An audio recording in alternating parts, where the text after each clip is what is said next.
Okay, so this video we're going to go over the vertebrae and some of the structures on the vertebrae, the sternum, and a rib, which is called a costal. So let's do that first. So we look at this right here. We've got a costal, or a rib. And if you look at the flat part here, this is called the sternal end of the rib. If you look at this part here, it's got this little bump. That is called the rib head, or the head of the costal.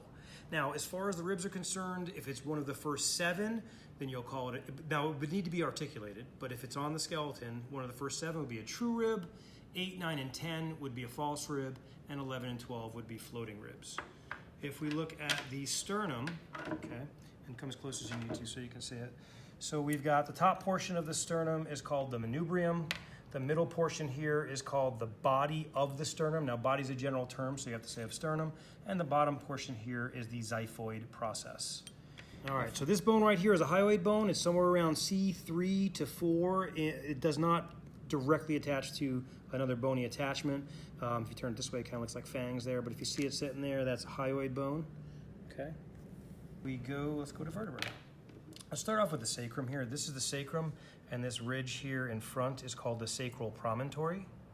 If you go down to the bottom, let's turn it. So we've got the sacrum, we go down to this bottom portion here. This is a separate bone called the coccyx. And then we're going to look at the vertebrae and some of the associated structures. Okay, so this is the first cervical vertebrae called the atlas, C1, which is the first cervical.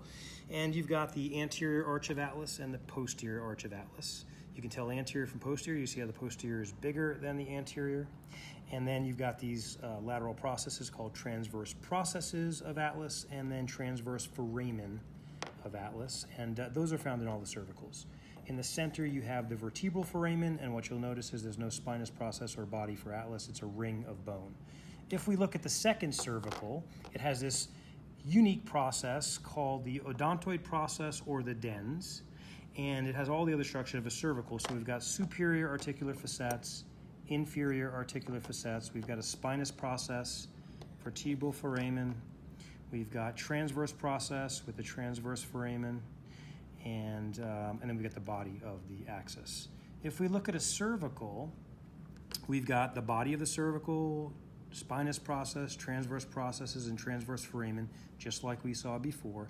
Now this we can see really well on this. These are the pedicles of the cervical, and then these pieces of bone here are called the lamina of the cervical, okay?